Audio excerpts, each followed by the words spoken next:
How does poverty affect education? So I guess when I spent some time thinking about this topic, I first was thinking about education as in levels. So we have basic education, which is just gaining knowledge and skills and comprehension at a foundational level. And when we have that, a broad foundational level of education, we're able to go function in the world at a basic level. We can go survive and make our way around. And then there's education that's more about learning the skills of creative and critical thinking. And that, with that kind of education, then a person can question what they hear, to explore and decide whether what they're hearing is really true or not, or whether it's needs additional information added. And that level of thinking also allows for creative problem solving and so forth. I could go on, but you get the idea. And then one more area of education is just, I guess, what I would call wisdom.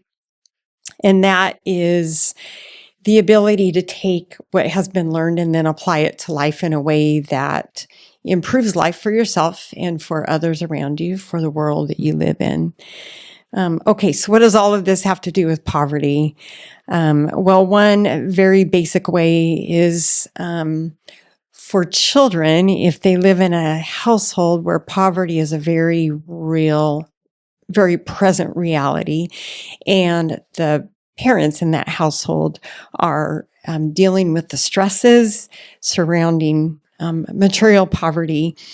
Often the parents are then less available to support their children in the ways that will help them to learn more fully and succeed well at school. Poverty, material poverty, also sometimes in certain places means there's less access to the internet, less access to maybe computers when they're needed or other resources. And then even for schools, if they are located in impoverished areas, then taxes are lower. And so there's less funding very often to pay for qualified teachers and resources and healthy surroundings. All of that will have an impact on the kids' ability to learn. And I guess one other thing that should be said here is that it can be more difficult to pass on wisdom and real thoughtful, wise ways of approaching problem solving, teaching that to your children if you're just involved in making it through this day. Another piece of information that I find very interesting is that there is research that actually suggests that the various factors surrounding growing up in poverty affect the brain structures. So in a growing, developing child, if they're not receiving good nutrition, if they're being impacted by stress all of the time, and so their own stress hormones are elevated, and other factors will lead to changes in their brain, which make them less ready for school, and which can down the road impact test scores.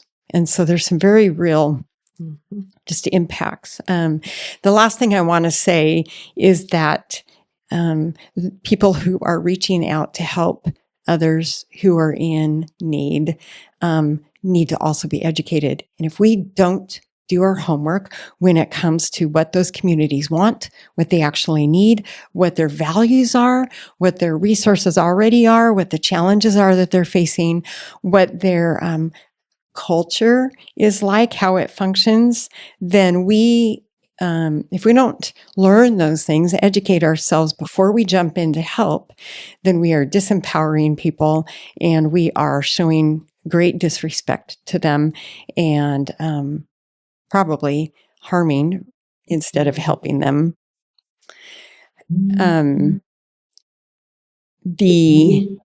So I guess my summary statement would be that education is important for not only the people who are in need of help because of their impoverished situations, I guess we'd say, but anybody else in the picture needs to be well educated too.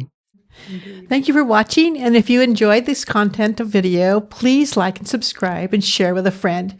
Don't forget to leave your thoughts on the topic in the comments section. To learn more, click the links in the description below and have a great week.